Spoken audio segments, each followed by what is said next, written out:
सबको स्वागत करता हूँ मैं अपने यूट्यूब चैनल पे। मैं आज आपके पास 11वीं क्लास की ज्योग्राफी का फिजिकल ज्योग्राफी का एक टॉपिक लेकर आया हूँ, कॉन्टिनेंटल ड्रिफ्ट थ्योरी। इस टॉपिक को डिस्कशन करने जा रहे हैं। इस टॉपिक को डिस्कशन करने से पहले मैं आपको कुछ चीज़ें बता देता हूँ कि अगर आपने मेरे चैनल सब्सक्राइब नहीं किया है तो मेरे चैनल को सब्सक्राइब करें, क्योंकि कई बार हम लिंक शेयर नहीं करते हैं, उसके थ्रू हम पढ़ाई करने की कोशिश कर रहे हैं, तो आप चैनल को सब्सक्राइब जरूर करें। तो यहाँ पे ध्यान रखें कि मैं जो टॉपिक लेकर के आया हूँ ये फिजिकल ज्योग्राफी का एक टॉपिक दिया हुआ है, continental drift theory. Continental drift theory का जो एक्चुअल जो मीनिंग है वो है महाद्वीपीय विस्थापन सिद्धांत। और इसको जो प्रपोज किया गया है, जो इंट्रोड्यूस किया गया, प्रपोज किया गया इस थ्योरी को, वो अल्फ्रेड वेगनर के थ्रू किया गया 1912 में। 1912 में अल्फ्रेड वेगनर के थ्रू इस थ्योरी को प्रपोज किया गया। इस थ्योरी के बारे में बताया गया कि इस थ्योरी के अंदर क्या क्या चीजें दी गई हैं। तो अगर लास्ट चैप्टर हमने पढ़ा होगा तो लास्ट चैप्टर में जब हमने चीजें की डिस्कशन किया था, मैंने आपको डिफरेंट लेयर्स के बारे में एक्सप्लेन किया था कि कौन कौन सी डिफरेंट लेयर्स हमारे पास दे रखी है, उन लेयर्स का क्या इंपॉर्टेंट रोल होता है। उन लेयर के ऊपर जब मैंने आपको बताया था, मैंने आपको मेंटर पे कहा था कि प्लेट्स कुछ होती हैं जो काम करती हैं, तो उसी थ्योरी पे बेस्ड ये है वेगनर की, अल्फ्रेड वेगनर की थ्योरी जो दी हुई है कॉन्टिनेंटल ड्रिफ्ट थ्योरी, महाद्वीपीय विस्थापन सिद्धांत।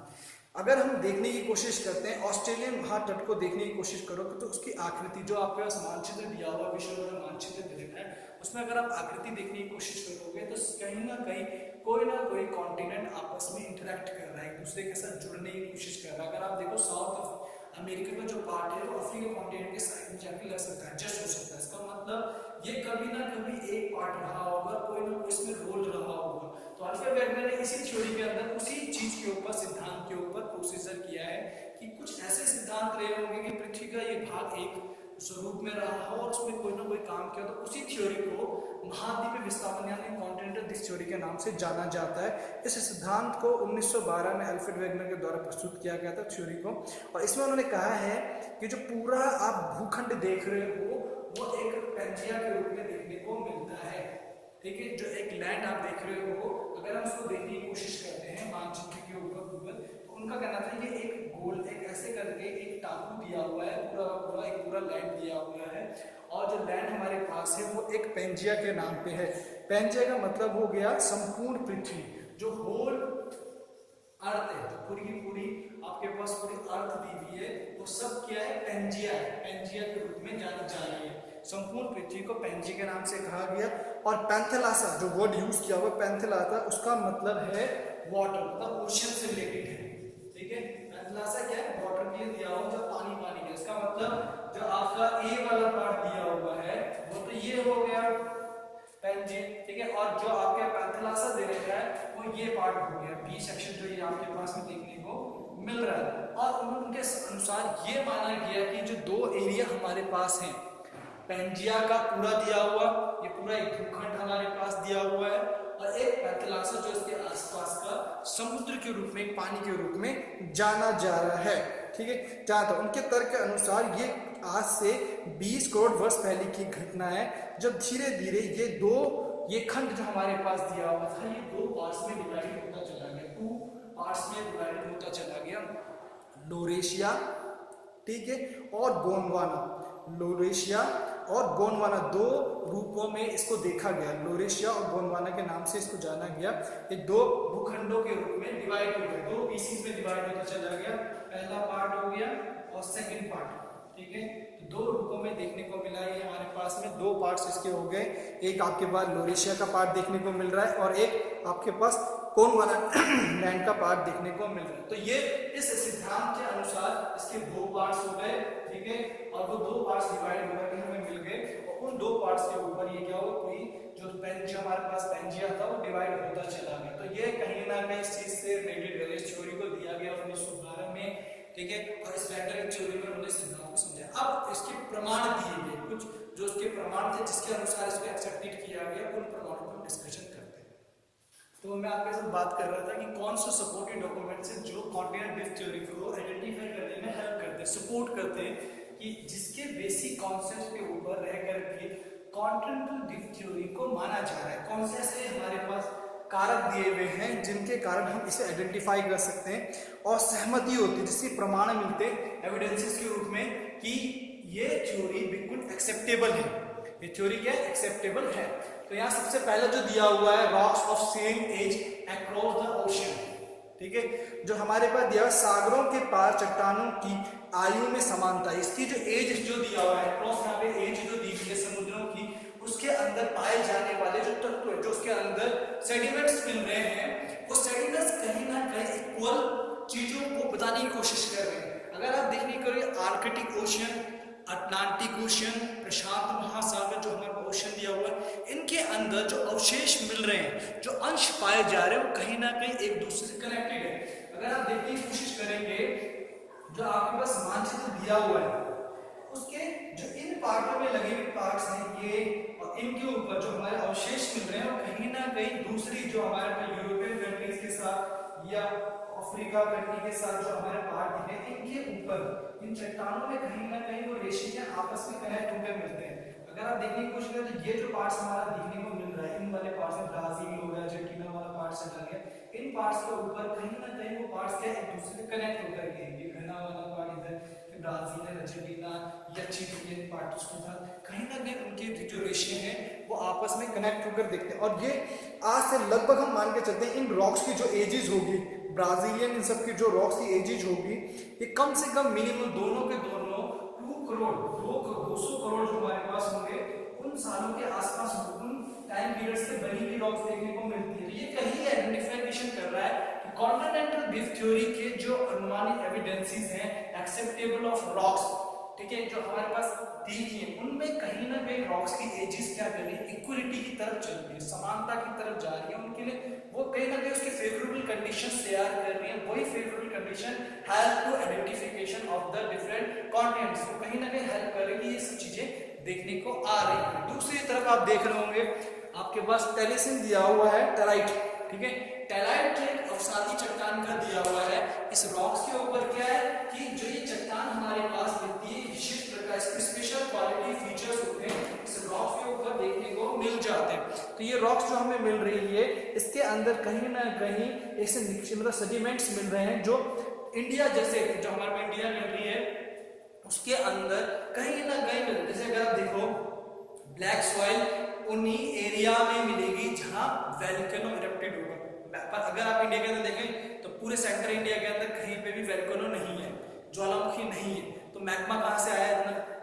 तो ये कहीं पार्ट्स आपका अफ्रीका कॉन्टिनेंट से जुड़ा हुआ है, जहां साउथ अफ्रीका हो गया, इनके आसपास के कुछ बेल्ट्स हो गए, तो वो जो वहां पे चीजें मिल रही है, जो रॉक्स की वहां पे चीजें मिल रही हैं टेलाइट्स वाली, वो अवसादी जो सेडिमेंट्री रॉक्स वाला पार्ट देखने को मिल रहा है। तो maximum part are belonging to those areas, और ये अफ्रीका, फिनलैंड हो गया, मेडागास्कर हो गया, आर्कटिक कोस्ट, पारा ऑस्ट्रेलिया, इनके अंदर इन सारे जितने भी कॉन्टिनेंट्स के नाम मैं ले रहा हूँ, इन कॉन्टिनेंट्स के अंदर इनसे रिलेटेड एविडेंसेस मिल जाते हैं, जो इनकी सॉइल, जो इनकी रॉक्स के ऊपर, तो यहाँ रॉक्स मिल रही है, उनके ऊपर डिपेंड करते हैं। और यही फीचर्स हमारे क्या कहते हैं, सॉइल हो गया, और जो मिनरल रिसोर्सेज हमारे पास मिल रहे हैं, जो आयरन हो गया हमारे पास में कोल के फॉर्म में मिल रहा है, अदर रॉक्स के फॉर्म में मिल रहे हैं, ठीक है, तो वो सेडिमेंट्री और इनिशियल रॉक्स का जो पार्ट देखने को मिल रहा है, वो कहीं ना कहीं इससे जुड़ा हुआ है, वो कहीं ना कहीं इससे जुड़ा हुआ है। यही चीज प्रूव करती है उन क्लाइमेटिकल कंडीशंस को, जो सिमिलर, एक जैसी क्लाइमेटिकल कंडीशन, एक जैसी रॉक्स और उन चीजों का मतलब, ये भी एक प्रमाण के रूप में, एविडेंस के रूप में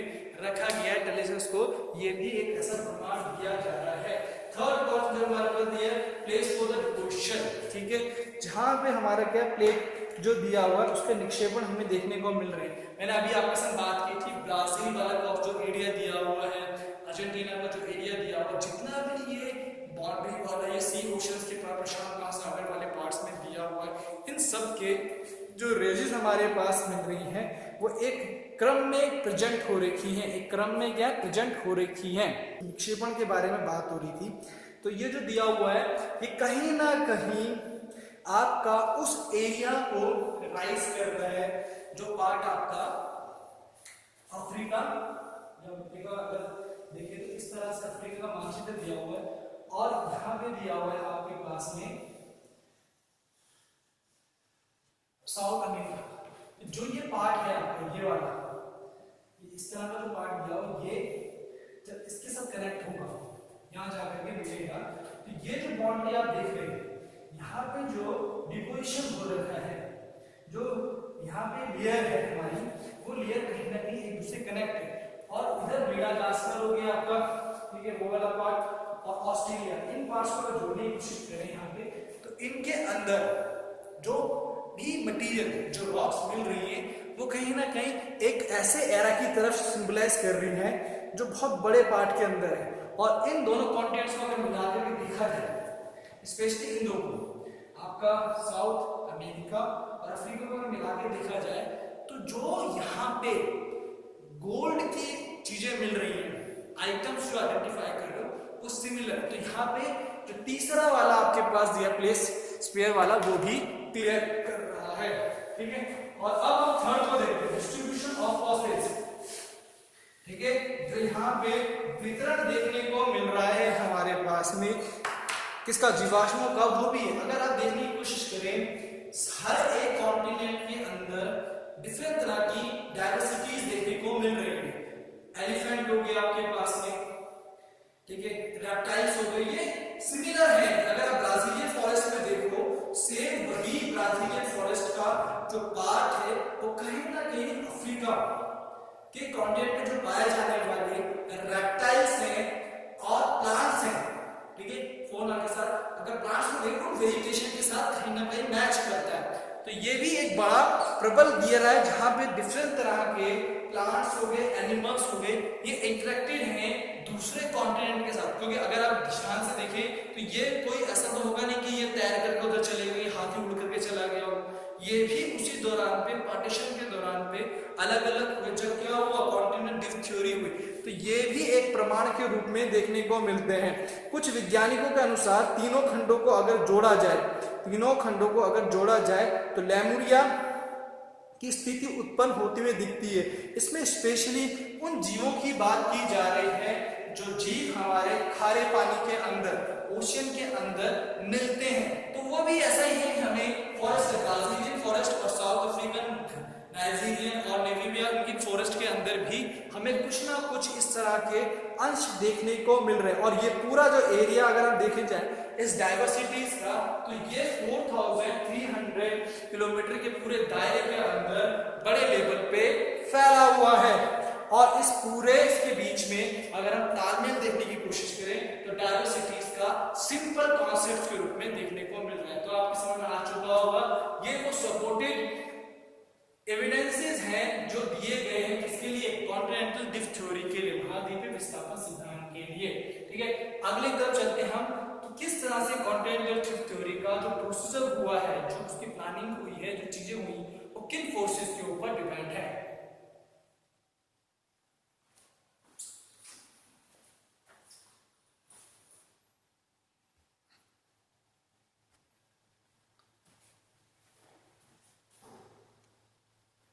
तो मैं आपको बता रहा था कॉन्टिनेंटल डिस्क थ्योरी को अगर ड्रिफ्टिंग देखने की कोशिश करें, ड्रिफ्टिंग देखने की कोशिश करते हैं, प्रभाव बल को देखने की कोशिश करते हैं, जो प्रभाव तो चलने का प्रोसीजर हुआ है, अगर उसको देखने की कोशिश करते हैं मूवमेंट को, तो हम दो फोर्सेस को देखने की कोशिश करेंगे। दो हमारे पास फोर्सेस देखने को मिलती है, एक पोलर फ्रिक्शन फोर्सेस होती है, एक टाइडल फोर्सेस। दो तरह से इसको देखा जा रहा है।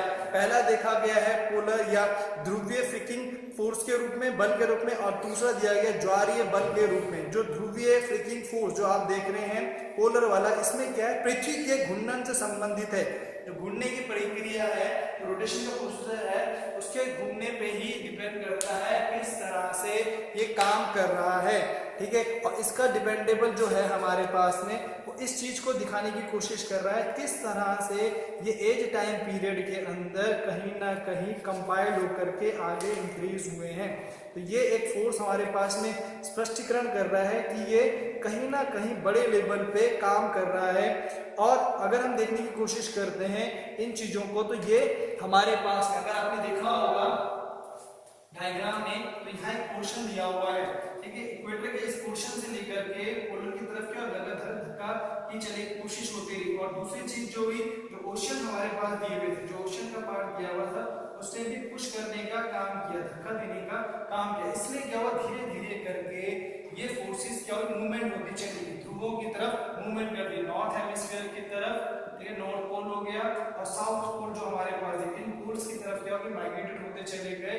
और धीरे धीरे साउथ पोल से नॉर्थ पोल की तरफ क्या हो मूवमेंट होता चला गया। तो इन दो फोर्सेस को ध्यान में रखते हुए टाइडल ज्वारी बल लगा, समुद्रों के अंतर्गत चलने वाली जो गुरुत्वाकर्षण शक्ति जो आपके पास ग्रेविटेशनल फोर्स सन अर्थ के मून के इसके कारण प्रेशराइज होना स्टार्ट हुआ, धीरे धीरे करके मूवमेंट होता लग गया और साथ साथ पोलर फ्रिक्शन पोलर्स की तरफ अट्रैक्शन पोजीशन जो बनी धीरे धीरे करके उसने भी इसको अट्रैक्टिव करता चला गया।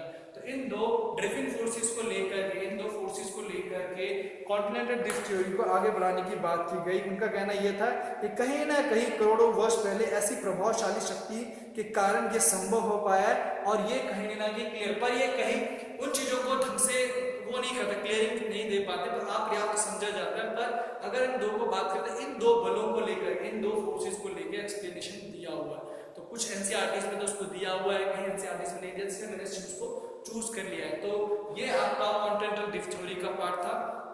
इस तरह से कॉन्टिनेंटल ड्रिफ्ट थ्योरी ने काम किया हुआ।